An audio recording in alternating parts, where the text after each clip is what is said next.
గాలికి వ్యతిరేక దిశలో ఎగిరే జెండా, గుడిపై ఏ టైంలో పడని నీడ, సముద్ర ఒడ్డునే ఉన్న ఆలయంలో వినిపించని అలల హోరు. ఇలా ఎన్నో అద్భుతాలు, మరెన్నో వింతలకు కేంద్రం పూరీ జగన్నాథ్ ఆలయం. పురుషోత్తముడు కొలువైన పూరీని మించిన పుణ్యభూమి మరొకటి లేదు. అంతటి గొప్ప క్షేత్రంలో జగన్నాథుడి రథయాత్రకు సర్వం సిద్ధమైంది. ఈ ఊరేగింపును చూడ్డానికి ఏటా లక్షల మంది భక్తులు పూరీకి వస్తుంటారు. అసలు జగన్నాథ రథయాత్ర చరిత్ర ఏమిటి? ఎలా నిర్వహిస్తారు? ఏర్పాట్లు ఎలా సాగుతున్నాయి?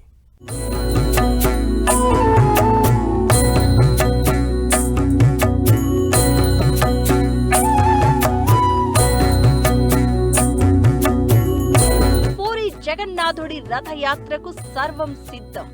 పూరీ జగన్నాథ ఆలయం ఓ రహస్యాల గని.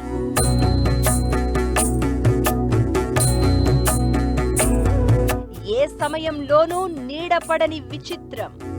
గాలికి వ్యతిరేక దిశలో శిఖరంపై ఎగిరే జెండా. ఆలయ రహస్యాలు ఎన్నో ఎన్నెన్నో. జగన్నాథుడి రూపమే ఓ అద్భుతం.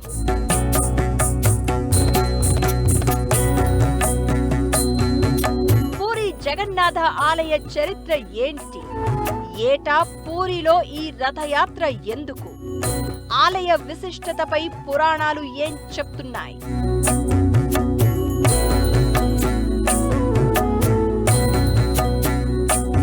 కొన్ని గంటలు, ఇంకొన్ని గంటలు అంతే జగన్నాథుడి రథయాత్ర మొదలు కావడానికి.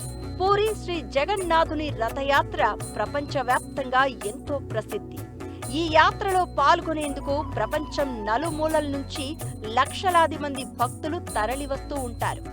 ఏటా ఆషాఢ శుద్ధ విదియ నుంచి దశమి వరకు 12 రోజుల పాటు జరిగే ఈ ఉత్సవం ప్రత్యేక అనుభూతిని మిగిలిస్తుంది.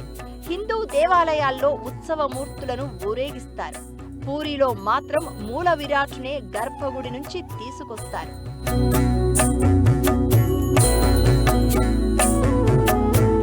హిందూ చాంద్రమాన క్యాలెండర్ ప్రకారం ఆషాఢ మాసంలోని శుక్లపక్షం 2వ రోజున రథయాత్ర నిర్వహిస్తారు. ఈ ఏడాది జూలై 16న జరుగుతుంది. పూరీ సంస్థానాధీశుడు బంగారు చీపురుతో ఊడ్చి రథయాత్రను ప్రారంభిస్తారు. లక్షలాది మంది భక్తులు రథాన్ని లాగుతారు. జగన్నాథుడు, బలభద్రుడు తమ సోదరి సుభద్రాదేవితో కలిసి పెంచిన తల్లి గుండీచా ఆలయానికి ఊరేగింపుగా చేరుకుని వారం రోజుల పాటు విశ్రాంతి తీసుకుంటారు.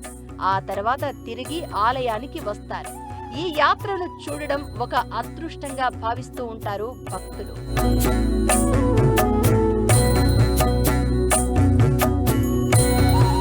2 నెలల ముందు నుంచే జగన్నాథ యాత్రకు ఏర్పాట్లు జరుగుతూ ఉంటాయి. 200 అడుగులకు పైగా ఎత్తు ఉండే పూరీ ఆలయ గోపురంపై ప్రతిరోజు జెండాను మార్చుతారు. గాలికి వ్యతిరేకంగా ఈ జెండా ఎగరడం ప్రత్యేకత. సూర్యుడి గమనంతో సంబంధం లేకుండా ఆలయంపై నీడ కూడా పడదు. బంగాళాఖాతం పక్కనే ఉన్న ఆలయం లోపలికి వెళ్లిన తర్వాత అలల శబ్దం అస్సలే వినిపించదు. జగన్నాథ ఆలయం ప్రధాన గోపురం మీదుగా ఒక్క పక్షి కూడా ఎగరదు. ఇది మరో ప్రత్యేకత. మామూలుగా ప్రతి గుడిలో ఊరేగింపు సేవ కోసం ఒకే రథాన్ని ఉపయోగిస్తారు. జగన్నాథుడి రథయాత్ర కోసం మాత్రం ఏటా కొత్త రథాలను తయారు చేస్తారు.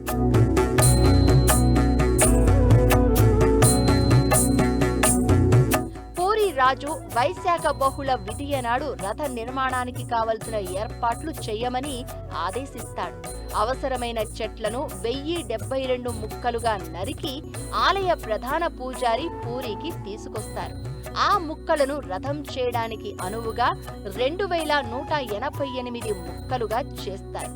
వాటిలో 832 ముక్కలను జగన్నాథుని రథం తయారీకి, 763 ముక్కలను బలరాముడి రథం చేయడానికి, 593 ముక్కలను సుభద్రాదేవి రథానికి ఉపయోగిస్తారు.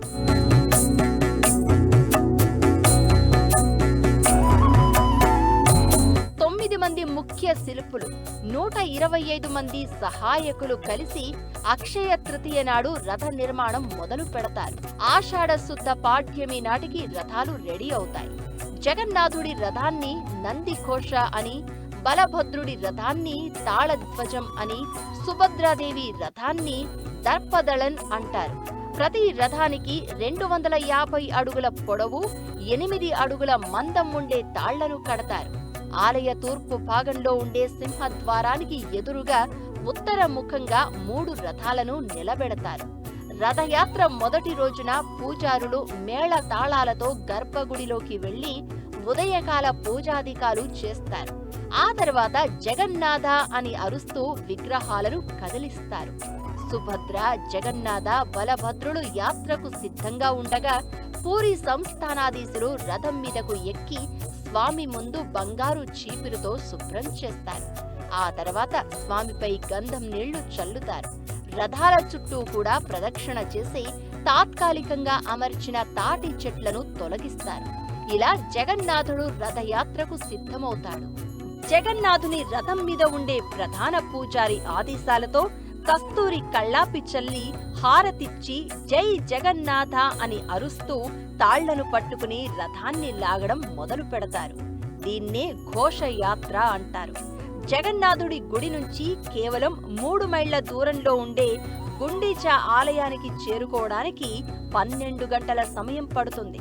అక్కడికి చేరుకున్నాక గుడి బయటే రథాల్లోనే దేవుళ్లకు విశ్రాంతినిస్తారు. ఆ తర్వాతి రోజు ఉదయం మేళతాళాలతో గుడిలోకి తీసుకెళ్తారు. వారం రోజుల పాటు గుండీచాదేవి ఆతిథ్యం స్వీకరించిన తర్వాత దశమి నాడు తిరుగు ప్రయాణం మొదలవుతుంది. దీన్ని బహుదా యాత్ర అంటారు. ఆ రోజు మధ్యాహ్నానికి 3 రథాలు జగన్నాథ ఆలయానికి చేరుకుని గుడి బయటే ఉండిపోతాయి. ఆషాఢ శుద్ధ ఏకాదశి నాడు స్వామివార్లను బంగారు ఆభరణాలతో అలంకరిస్తారు. ద్వాదశి నాడు విగ్రహాలను మళ్లీ గర్భగుడిలోని రత్న సింహాసనంపై అలంకరించడంతో యాత్ర పూర్తవుతుంది.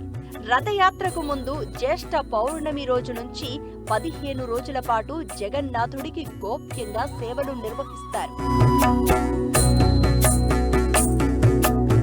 అస్వస్థతకు గురయ్యే జగన్నాథుడికి మూలికా చికిత్స నిర్వహించి ఆయుర్వేద ఔషధాలు, పాలు, పండ్లు, తేనె మాత్రమే నైవేద్యంగా సమర్పిస్తారు.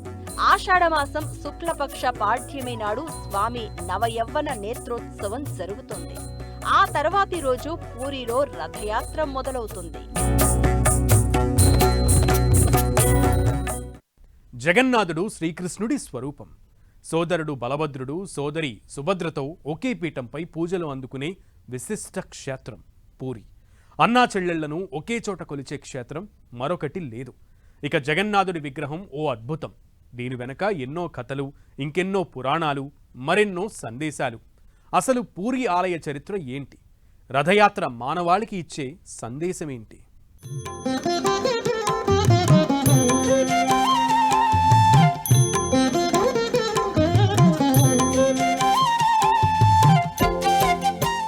నాలుగు లక్షల చదరపు అడుగుల వైశాల్యంలో చుట్టూ ఎత్తైన ప్రహరీ కోటగోడలతో పూరి ఆలయం ఉంటుంది. ఇందులో 120 గుళ్ళు, ఇతర పూజనీయ స్థలాలు ఉన్నాయి. ఒడిశా నిర్మాణ శైలికి చెందిన ఈ ఆలయం భారతీయ అద్భుత నిర్మాణాల్లో ఒకటి. ఆలయానికి మొత్తం 4 ద్వారాలు ఉండగా ఉత్తర, పడమర, దక్షిణ దిక్కుల్లో హతిద్వార అంటే ఏనుగు, వ్యాఘ్రద్వార అంటే పులి, అశ్వద్వార అంటే గుర్రాల ద్వారాలుగా కనిపిస్తాయి. సింహద్వారం సంగతి సరే సరి. 2 వైపులా గాండ్రించే సింహాలతో అత్యంత గంభీరంగా ఉంటుంది. పూరి జగన్నాథ రథయాత్ర ప్రస్తావన బ్రహ్మపురాణం, పద్మ పురాణం లాంటి గ్రంథాల్లో ఉంది. జగన్నాథుడి విగ్రహాలు పూర్ణ రూపంలో కాకుండా విచిత్రమైన ఆకారంలో ఉంటాయి. కారణం ఏంటన్నది ఇప్పటికీ అంతు చిక్కని ప్రశ్నే. విగ్రహాలు ఇలానే ఎందుకు ఉన్నాయనే దానిపై చాలా కథనాలు ప్రచారంలో ఉన్నాయి. అయితే 14 లోకాలను చూడడానికి చారడేసి కళ్లతో ఇక్కడి విగ్రహాలు ఉంటాయని అంటూ ఉంటారు. కొన్ని తరాలుగా హిందూ, ఆదివాసీ సంస్కృతుల మేలు కలయికగా పూరి ఆలయం కనిపిస్తూ ఉంటుంది. ఈ 3 విగ్రహాలు జైన ఆచారాలుగా పిలిచే సమ్యక్ దర్శన్, సమ్యక్ జ్ఞానంద్, సమ్యక్ చరితలకు ప్రతీకగా ప్రాచుర్యం పొందాయి. జగన్నాథుడు నారాయణుడిగా, బలభద్రుడు ఆదిశేషువుగా, ఆలయంలోని విగ్రహాలు భైరవ విమలగా పూజలు అందుకుంటున్నాయి. అందుకే ఇది శైవ వైష్ణవ క్షేత్రాల్లోనే ప్రత్యేకం.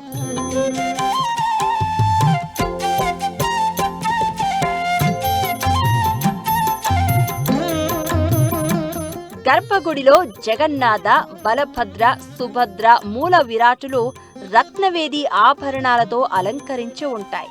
కాలాల ప్రకారం ప్రతిమల నగలు, దుస్తులు మార్చుతూ ఉంటారు. ఇక్కడి మహాప్రసాదం ఏ 5 స్టార్ ఫుడ్ కి తీసిపోనంత నాణ్యంగా ఉండడమే కాదు, ఆ రుచికి ప్రత్యేకమైన జియోగ్రాఫికల్ గుర్తింపు ఉంది. వంటశాల మహాలక్ష్మీదేవి పర్యవేక్షణలో సాగుతుందని భక్తుల నమ్మకం. వంటకు కేవలం మట్టి పాత్రలను మాత్రమే ఉపయోగిస్తారు. గంగా, యమున అనే 2 పవిత్ర బావుల నీటిని మాత్రమే వంట కోసం వాడతారు. చప్పన్ భోగ్ అంటే మొత్తం 56 నైవేద్యాలను వండుతారు. ఈ నైవేద్యం జగన్నాథుడికి సమర్పించిన తర్వాత మహాప్రసాదంగా ఈశాన్యంలోని ఆనంద బజారులో పంచుతారు. శరీరం రథ ఏవచ అని ఉపనిషత్తు చెప్తోంది. శరీరం రథం, జీవుడు సారథి, ఆత్మ రథికుడు.